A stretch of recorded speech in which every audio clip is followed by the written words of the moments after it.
Hey, what's going on, guys? Chris here for BFR, doing another one of my retrospective review kind of things. And tonight we're going to do a band. Maybe you know one or two songs by this band. Maybe you never paid much attention at all. Blue Oyster Cult, BOC to us longtime fans and people who don't want to have to say the whole name, I guess.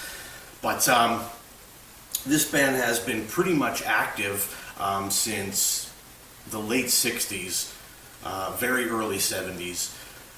They had some lulls in their career. They had some gaps, especially in their recording career.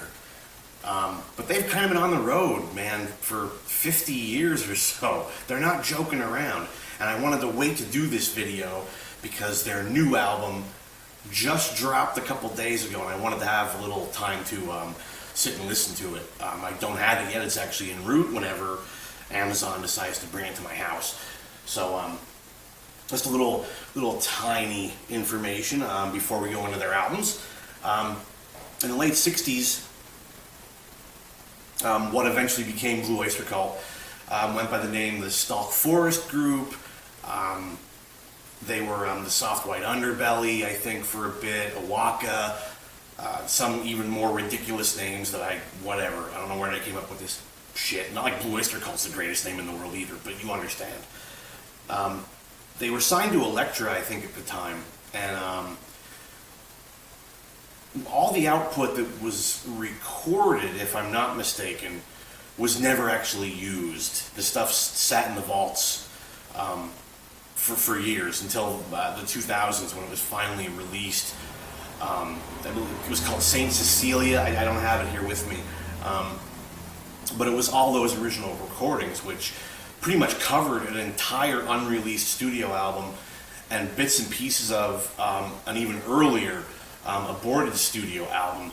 There's some great stuff on it. I'm not going to say it's mandatory, but the sound that they were going for was definitely born long before you heard them. So it's worth checking out. You could probably buy it anywhere, I think, but we're not talking about that right now. We are talking about their catalog as Blue Oyster Cult, which starts right here in 1972. Self-titled album. I believe they were on Columbia Records, I believe. Jeez, I don't even know. See, I should have prepared for this better. Columbia, okay. And the look they're going for here, I think is like, hey, we're creepy and weird and you don't really know. Like, look what we're doing. Like, this is creepy to you, isn't it, right? It's kind of creepy to me. I don't know what the hell I'm looking at. Like, we're in space. There's creepy shit going on. Point out this very quickly. It's just the Blue Oyster Cult symbol, okay? People have tried to analyze it. I believe it's actually called the Cross of Questioning. I don't know if that's something that BOC made up, but it's based off of the Kronos, Saturn symbology. It just kind of leads to the overall occult feel and imagery that I think that they were going for at the time, and they continued throughout most of their career, because I think that Kronos is actually on every studio album. But if we're going to look at this one really quick, I mean, Transmonicon MC, then came The Last Days of Wet May, Stairway to the Stars, Cities on Flame with Rock and Roll. It wasn't a well-known album at the time, and maybe a lot of people still don't really know this album even exists, but it's a hell of a debut, even though I'm not a huge fan of the production on it. I think it's kind of muddy and kind of ugly. But again, maybe that kind of goes along, or goes toward just the mystique and the weirdness of what early Blue Oyster Cult was. So now, the following year, I believe 1973, you had the follow-up. As you can see, they're still kind of going for the same look here. Tyranny and Mutation. They had a little color. I don't know if that works for you or not. The back is just these weird... I don't know. The art really is part of the mystique of these albums. Now, you dig into this one, the red and the black, OD on Life itself, Seven Screaming Dizbusters, which is just a beast of a song. The B-side's not really as well known. Baby Ice Dog, Wings Wetted Down, Teen Archer, they're not as well-known tracks. Same kind of style, same kind of sound. They were kind of dialed in. They knew exactly what they wanted, and they delivered it. And we're going to point this out on every album just because I have some weird need to do so. There's the Chronos. Okay. We're moving on to, I believe now, 1974. This is their third album, Secret Treaties. Still part of the original Black and White trilogy. This, this is my favorite album by far. By their third album, they absolutely dialed their sound down. Career of Evil, Subhuman, ME262, Harvester of Eyes, Astronomy, which is a beast, a 6-minute, steeped in all of that imagery, and the lyricism is crazy. Sandy Pearlman was doing a lot of their writing back then. They pulled a lot of their stuff from his poetry, was very occult based. But this album is a monster. Listen to the original Astronomy from this album, and not the piece of shit that Metallica went and did years later, right? That one that nobody wants to talk about because it's that fucking terrible. Yeah, that one. Forget it. Secret Treaties, do not forget it. This album is sick in every way possible. Production is great. Songwriting is great. I'm only doing the vinyl. I'm not really going to go into the CD bonus tracks, but all of these here were redone on CD years later and remastered with leftover tracks and demos and stuff like that. Most of it's forgettable. There are a couple decent B-sides and leftover studio tracks that are maybe worth checking out. They don't add to anything as far as regarding the original recordings themselves. Now we're going to go somewhere else. Ooh, and my copy is beat to hell. Agents of Fortune from 1976. Now, if the world hadn't been paying attention up to this point, this is where they did. And that's a good and bad thing for me, and maybe for some fans as well. The black and white period's over. Obviously, you still have your same kind of thing here. I mean, there's your Chronos is hidden down here this time. And actually, I didn't point the Chronos out on this album here before. It's on the tail fin there. I want to stay consistent with this crap. Okay? So now, still, you got some tarot cards here. A weird-looking, creepy, I don't know who that is. If it's supposed to be somebody, I don't know. But you'll know this album, and you'll probably know Blue Oyster Cult because of the mega hit "Don't Fear the Reaper." Still on the radio every day. Everybody knows it. It is indicative of where they were going with their sound. There's still a lot of darkness in that song, and even in a lot of the album. But a lot of these songs started getting a little shorter and maybe geared more towards radio play at the time. Don't write them off as bad songs because they're absolutely not. But as I said, they're like the curtain has been lifted a little bit. The mystique isn't quite there as it was with the black and white period albums. Still darker stuff, but a lot of poppier stuff in there too. The band's sounded changed a little bit. They were a little lighter, a little brighter, but still a great album. And I'm sure one of their biggest sellers, just because of "Don't Fear the Reaper," probably. But I mean, True Confessions, yeah, it's a pop tune. I always kind of like that tune. This Ain't the Summer of Love is a great song. ETI is on here, great song. The Revenge of Veer Gemini, great song. It's just there's awesome songs on it, without question. But the shift in their sound now has begun, where they're almost using that mysticism as a crutch. They're kind of wearing it on their sleeve a little more. That, yeah, we're a dark band and look what we do. But I think it started to really shift their sound, which is how now we get to Spectres from 1977. Again, big hit for the band.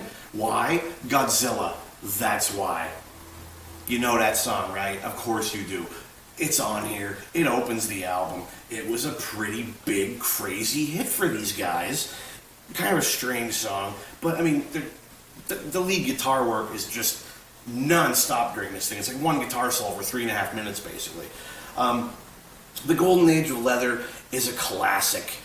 Searching for Celine, pop-oriented kind of stuff. I mean, Nosferatu's on here, it's great. Going Through the Motions, another stab at popular, kind of lighter stuff. They're still trying, man. I mean, they have the look, like the albums have the look of a band who's like, ooh, what are we all about? Is this a seance? Are we gonna kill a fucking goat? We don't know what we're gonna do. Come and sit, hang out with us and we'll fucking tell you. I don't know. Kronos. Oh no. Well, I was never very good at these like puzzles where you had to find stuff in a picture, but for some reason I don't see the Kronos in this album cover, and that kind of hurts my feelings a little bit. Well, if somebody else sees it on there, please point it out. But 1977 Spectres, great album. Check it out. This is where things, I think, really change. And wow. I mean, yeah, it's boring. I mean, there's your Kronos down here on like the door or whatever the hell. Mirrors, 79. The sound got even lighter and brighter on this one. And I mean, if you could see these guys, I don't know if you can see this or not, but what are they doing? What is that? There's no mystique in holding little balls of light in your hands. I mean, I guess there is if it's a horror movie, but this is terrible. That's terrible. Oh, God. But, I mean, Dr. Music is on here, great track. The Great Sun Jester, In Thee, Mirrors, The Vigil, I Am the Storm, still great songs. Even though the sound got a little more produced, the songs are still great. By this time, though, the band wasn't doing very good. I mean, this I think was a band struggling at the time. Their albums weren't really selling now. I mean, especially after the last two albums where it was just hit. This one kind of didn't sell as much, didn't do as well. It took me years to even find this thing on CD because I couldn't find it. It's still a good album. It's still worth listening to. It's worth picking up. I know it looks stupid, but there is some gold hidden in there. All right, I'm going to do one more before I take a very brief break. All right, this is 1980s Cultosaurus erectus. Yeah, like walking dinosaurs. Oh, you see these things? What the fuck are they? What is that? You look at him and just look at him alone. And it's even creepier when you notice this little tiny spaceship right here, flying next to this massive monster from, I assume, another planet. I have no idea. Holy crap. But really cool. It brings the mystique back a little bit. You go, what is this band about? What is this creature? And again, the back, I mean, you look at it, like they create these like little like pictures, these little evidence, of the existence of these strange Cultosaurus erectus creatures and whatnot. Pretty dark and pretty cool. And actually the album did kind of go back a little bit to being a much darker album. Black Blade, The Marshall Plan, Lips in the Hills, Monsters. Whew, this album is badass all day long. It's actually probably my second favorite Blue Oyster Cult. Maybe, somewhere in there. Definitely top 3 or 4 by a pretty big stretch, actually, because I love this album. I love the production, who I believe was Martin Birch. So, no question there why it sounds good. But yeah, after this, things changed for them a little bit. Again, but only for a minute. Only for a minute. It's kind of a footnote now. We'll get to that footnote like in a second or two. Okay, I'm good now. So, now as I said, things are going to change for a brief minute. And they did. 1981's Fire of Unknown Origin. This album is badass. They followed up on Cultosaurus erectus with another album that kind of maintained, that darkness the band was capable of. I mean, the cover itself, I mean, it's just loaded down in strange symbology and just, I mean, like, there's a tongue. There's a tongue or something. Who are these people? I don't know, man. I don't know. I didn't look it up. I'm sure there's probably a site that says everything this album cover means. I have no idea. There's the Kronos, by the way. Now, more importantly, the music, okay? Fire of Unknown Origin, awesome song. Burning for You, their hit. Their hit from this album that kind of brought them around for a brief minute longer and said, hey, we are still capable of writing great tracks that everybody likes. And yeah, it's a great song. Veteran of the Psychic Wars, Soul Survival, The Black and the Silver, Vengeance, Joan Crawford, which I absolutely love. It's a fantastic album. And I think, maybe the last time that anybody really paid attention to Blue Oyster Cult, which is a shame, because the albums that come next are still, I think, mandatory albums. They're absolutely excellent albums, but none ever hit the heights of this ever again. Now let's see what comes next. Oh yeah, that one. Okay. Revolution by Night. I believe this is 1983 now. That's what it says, so I'm going to go with that. Now, you still have everybody here, okay? Except, who left? One of the Bouchard brothers, I believe, was gone for this, which changed for the first time, I believe, since the beginning. I think they had a member change now, with Rick Downey on drums. But it's still Joe Bouchard, Eric Bloom on vocals, Alan Lanier, who passed away, I believe, in 2013. Very sad. He's an awesome keyboard player. And, of course, Buck Dharma, who is their main guitar player and one of their main lyricists. And Buck Dharma, let me just, for one brief minute, early on, when they were kind of forming this alter ego, creepy, whatever the hell they were going for, they all had, like, weird stage names. And I don't even remember what the other ones are, to be honest with you. Buck Dharma is the only member of the band that actually kept that stage name and kept it throughout his entire career. The others, I don't think those stage names ever even showed up on any of the BOC albums. I think it was before the band actually got together when they dropped those names, which great, because I don't, like fucking Johnny Rocket or what, who? You see what I mean? Like, just use your fucking name. Anyway, Revolution by Night. This is a great album. The cover's kind of stupid. It's just this dark highway, this dark overpass thingy here. There's the Kronos here etched into the rock wall. And the back of this kind of goes along with the previous album, where you'd have all this strange iconography and snakes and like this Egyptian vibe. They're still trying, man. But songs that Take Me Away, Shooting Shark, Shadow of California, Veins, still great songs. They were still writing great songs, even though nobody was really paying attention anymore. I mean, they still had fans that were hanging on, but there weren't many of them, and it only got worse as it went on. Oh boy. I think this came out in 85 overseas and 86 here, something like that. But we'll go with 1986 for this. Yeah. Club Ninja. You got me. I don't know why. And the Kronos isn't even hiding. The Kronos is actually the entire space station, or what the fuck is this? What is this cover about? I don't understand what's even happening here.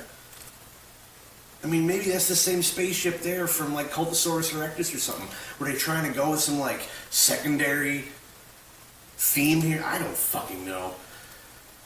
Oh, and there's more. Just to check this guy out. He should be on a Judas Priest cover or something. I don't know what he's doing. Good for him. What a fuck. That's terrible. Oh god, it's so terrible. Now the band at this point now had changed again. Alan Lanier's gone now. Tommy Zvonchek is here on synthesizers. But let's talk about a couple of the great songs. White Flags, great song. Dancing in the Ruins, great song. Perfect Water, Spy in the House at Night. Man, When the War Comes. There are great songs. There are great songs. But just with the previous album, they're already on that downward trajectory where just lineup changes are hurting them. The change of the music scene is starting to hurt them. The songs are a little lighter, but yet have some of that darkness that BOC is known for. But yeah, I mean, I'm not going to say it's forgettable, because it's not. Because the good on here is really fucking good. Now, one of the most talked about and strangest, probably, albums is Imaginos. Now, you already see, I mean, the cover is pretty dark, man. Pretty creepy. Here you go, there's like a sailing ship out there creeping around, and their Chronos here is built into the name, but whatever, they can do whatever they want with it. Is it a concept album? Sort of. Is it a theme album? Sort of. Is it any of those things? Maybe. Sort of. You got me. There is a story here, and there are websites that have dissected this story and where the songs came from and how they differed from old demos that the band did and whatnot else. But the point of it is, I believe this was supposed to be a Joe Bouchard solo album, and of course, as we discussed before, the other bands, they're like, no, why don't you release it with, under the BOC title? So of course he did. And the rest of the band came back and, re-recorded parts, did new things for it. There's a cover of, what the hell is it, Astronomy on here, which is completely unnecessary, but I guess it goes along with the original story of the Imaginos and all this. It's creepy. I'm just gonna say that, like, the whole story behind this Imaginos thing, and the fact that it's been sitting around since the late 60s, and it's all this just crazy, weird, occult creepiness. It's like a horror story, but it falls apart because you don't know what the fuck the story is. I mean, apparently Alan Lanier came back for this one, which, that's great. I mean, it actually looks like this is the original lineup, but no, nobody bought this. Nobody fucking bought this at all. It failed so miserably, I can't even, it's weird that it exists, it honestly is. Came out in 1988, nothing, it sounded like nothing that was on the radio. It does sound like BOC, but again, their sound is over, like nobody was paying attention. I'm the One You Warned Me Of is a great tune. In the Presence of Another World is a great tune. The song Blue Oyster Cult itself, and Imaginos, the title track. Great songs. They're great songs. The album is produced well. It sounds good. But, I think it was a missed opportunity. So much more could have been done with this album if it was meant to be a Blue Oyster Cult album, which I said it wasn't. And the band kind of just said, yeah, okay, we'll do this, and there it is. And it disappeared. And I couldn't find the CD, again, for years and years and years. And does it really matter? Because nobody could. Nobody had this album. The band probably doesn't have this fucking album. They have no idea what it even came out, probably. I don't know. I've never heard them actually playing any of these songs live during the dozen times I've seen them. I don't think I've ever heard them play a song off of this. So, yeah, apparently even they're forgetting about it. Now, 10 years go by. 10 years after the failure of this, the absolute failure of this. 10 years go by. They're not recording. They are touring. But they're not recording anything. They did a couple songs for the Bad Channels soundtrack, I think. And they had an album out where they covered a bunch of their own songs, which when bands do that, get the fuck out of here. Nobody wants to hear that shit. They were originally better. Leave them alone. Don't mess with them. They messed with them. Nobody cared about that either, so probably a good thing that nobody did. But 10 years later, in 1998 now, Heaven Forbid is released. I gotta tell you, this album is badass. This album is badass. I think this was like part of the cover from European releases, I believe. All we got was the weird dude in the front with his like face all melting and shit, like a kind of an old pulp comic vibe, a little bit to it. But it's a great album. It's a heavier album. It opens with "See You in Black," which is probably the heaviest Blue Oyster Cult has ever been. Seriously, Harvest Moon, awesome. Another one of those Buck Dharma classic power pop, power rock kind of songs. Power and Despair, another heavier song. Hammerback, another heavier song. Damaged, another heavier song. You see what I'm saying here? Cold Gray Light of Dawn, a lot of light and shade, kind of dark and moody, which is what you expect from these guys at this point. Still Burnin' is on here, which I believe I read that it's supposed to be kind of a sequel to Burnin' for You. But there was no sequel to their hit status at that point, because there is no hits here. Are no hits. Speak English! No hits. No hits. Forgotten about. Peace out. I think they were on CMC International at this point, which was kind of a home for bands that just fell off the map, really. I know that Deep Purple was on CMC for a while. Styx, I know, was on there for a while. Now, with this album, this came out in, I believe, 2001. Okay, this is Curse of the Hidden Mirror. Alright, kind of an okay cover, I guess. A little different. There's the Kronos. I didn't see Kronos in the original, at least not in this cover. I believe in the European cover you can see it. Yeah, okay. You kind of wonder, like, well, what's this about? A little different. Dance on Stilts, great song. The Old Gods Return, great song. I mean, okay. You know, Eye of the Hurricane's alright. I don't like this nearly as much as I like that, alright? It's a lot lighter. It's a much weaker effort than the one before it. They released a couple singles that were just very poppy rock songs. I think it was, and once this album was done, I guess because of its failure, complete miserable failure, that was the end of Blue Oyster Cult. They lost their record label, didn't record a single note for the rest of that decade, and they're almost the rest of the following decade, alright? They did tour a lot, but they didn't have a record label, so they were basically, I guess, financing their own tours, which, oh my god, I don't know how they managed to pull that off. But they did, and they survived. And in 2001, they kind of, that was it for studio. I mean, times changed, so maybe they figured, who cares about a new BOC studio album? That's going to bring us up to the present day. Let's talk about that quick. That brings us up to, like, this week. All of a sudden, oh wait, you hear what's going on outside now? There's like fire trucks or something going by. I suck at this. Seriously, suck at this. My phone goes off. I lose concentration. There's like fires outside, and I lose concentration. I can't. And a train. Awesome. Let's talk about the last BOC album, though, which just came out a couple days ago. It's called The Symbol Remains. I'm still waiting for my copy, although I have heard this. Man, they have come back in such a huge way that I can't even explain it yet. The new album is so good. It's so good. Modern production with that old style of BOC songwriting. The album is absolutely fantastic. Maybe I'll put the picture up here. I don't know. Maybe I won't, because that requires me to do more work, and I don't want to do any fucking work. But maybe I will for you, because, if you ask nicely, we'll think about it. The entire front of the album is literally the Kronos, and it's called The Symbol Remains with the Kronos on the front. It's probably the most recognizable thing about BOC over the last 50 years or so. But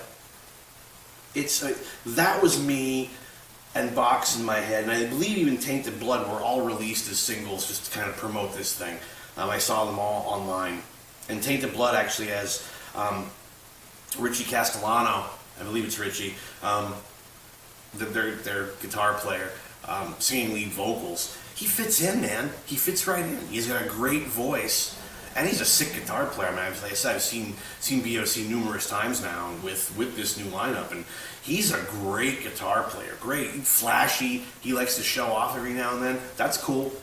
That's perfectly okay with me. They let him do it, I'm gonna let him do it, right?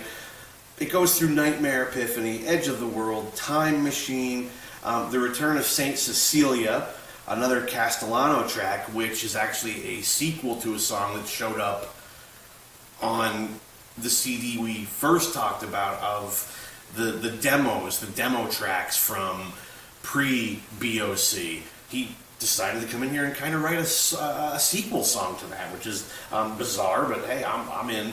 I mean, some of the songs toward the end aren't as strong, but the one that I really want to mention real quick, and guess what? Apparently it's written by Richie Castellano. It's called The Alchemist. 6 minutes long. Is it maybe the best song that has come out of Blue Oyster Cult in 40 years? Oh yeah, by far. It's an amazing track. There's even parts near the end of the song that kind of go into almost a power metal twin guitar harmony. It's absolutely nuts. I heard it, I got goosebumps. I'm not gonna lie, I got goosebumps when I heard this song. I played it several times back to back just to really get into its vibe. And it's dark, man. It's dark, it's heavy, it's well put together. It's pretty much everything that BOC should be. So if this goes any further than this, I don't know. Are they going to just tour for the rest of their career? Are they going to retire? Or do they have a couple more albums in them maybe? I think record sales for this may dictate if they continue as a recording band. Even if they don't, The Symbol Remains is a kick-ass way to end a long storied career. I absolutely love it. Guys, go out and pick it up seriously and check this out. It's a great album. It destroys the album before it. And of course, 19 years have gone by. But it's really good. It's really good. I cannot praise it enough. Right now it might be one of my favorite albums of 2020. So there you go. This might be a slightly shorter episode. I don't know. Because, I mean, I kind of feel like a bag of reheated assholes. Kind of got like a cold going on a little bit. But I wanted to do this BOC things. I haven't done one in a couple weeks with the retrospectives. So I hope you liked it. I hope you paid attention.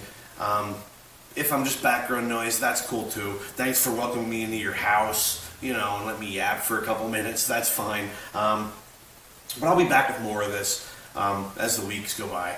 So, thanks for stopping by again. This is BFR. I'm Chris. That was Blue Oyster Cult. And I'll see you guys next time.